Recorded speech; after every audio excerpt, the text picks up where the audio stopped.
Donc, exercice 6, page 110. Alors, on a, quand on regarde la figure, on voit qu'on a deux triangles, qui sont les triangles TVR et SUR. On remarque, ici on a le sommet R, ici aussi. Donc R, c'est le sommet commun. D'après l'énoncé, on sait que SU, la droite SU est parallèle à la droite TV. On dit que SRT sont alignés, donc S appartient au segment RT. Et on nous dit aussi que VUR sont alignés, donc U appartient à RV. Donc là, qu'est-ce qu'on a? On a deux triangles, TVR et SUR, avec un sommet commun, le sommet R.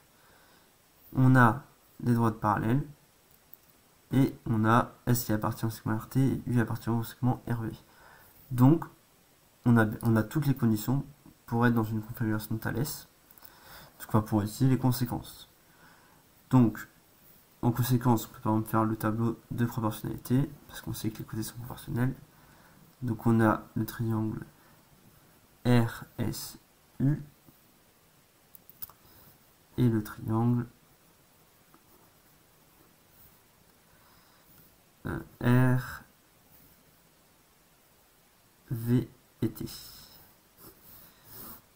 Donc on va prendre RS, RU et SU. Ensuite on cherche les côtés homologues. Donc le côté homologue à RS, c'est RT. Côté homologue à RU, c'est RV. Et le côté homologue à SU, c'est TV.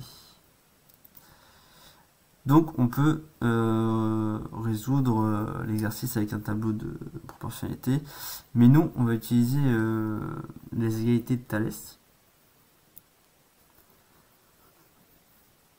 Donc on a RS sur RT est égal à RU sur RV est égal à SU sur TV. D'après l'énoncé, on avait TV égale 5, SU égale 4, TR 2,5 et UR égale 3.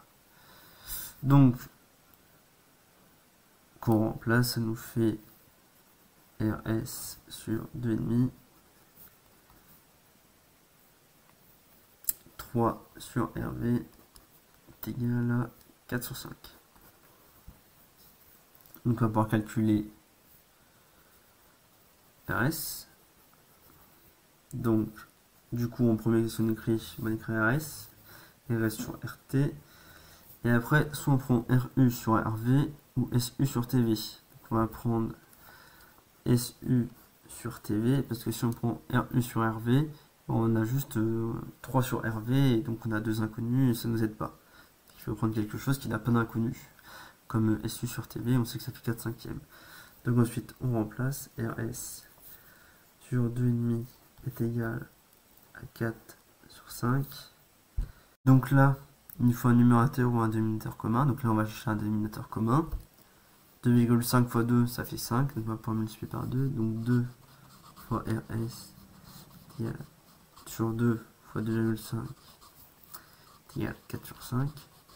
Ça nous donne 2 RS sur 5 est égal à 4 sur 5. Le dénominateur, c'est le même. Donc 2 RS égale 4. Et ça donne RS égale 2 cm. Ensuite, on fait la même chose pour RV. Donc on écrit la fraction qui a RV, donc c'est RU sur RV est égal. Donc là, on peut prendre soit RS sur RT, parce que maintenant on a la valeur de RS. On peut prendre SU sur TV, donc autant prendre SU sur TV, parce que c'est des nombres entiers, et puis si jamais il y a une erreur à RS, ben on ne répétera pas l'erreur. Donc ensuite on remplace, donc 3 sur RV est égal à 4 sur 5. Donc là il nous faut un numérateur en commun, donc on peut écrire les multiples de 3. Donc 3, 6, 9, 12, 4, 8 et 12. Donc on a 12 et 12, c'est bon. Donc 3 fois 4 sur RV fois 4 est égal à 4 fois 3 sur 5 fois 3. Ça nous donne 12 sur 4 RV est égal à 12 sur 15. Et donc 4 RV est égal à 15. Et donc RV est égal à 15 quarts. Et 15 quarts, ça nous fait 3,75. Voilà, donc là j'ai fini l'exercice, je vais pouvoir tout rédiger au propre. Donc pour la correction de l'exercice au propre, ce que je vais faire en premier, la première étape, c'est d'expliciter les conditions pour qu'on puisse reconnaître la configuration de Thalès. Donc j'ai écrit les conditions nécessaires pour pouvoir dire qu'on reconnaît une configuration de Thalès. Maintenant que j'ai dit ça, je vais pouvoir utiliser les conséquences. Donc maintenant que j'ai écrit les égalités qu'il me fallait pour résoudre l'exercice, je vais pouvoir faire les calculs tout simplement. Donc on a calculé RS et RV et n'oubliez pas à la fin du calcul de mettre l'unité.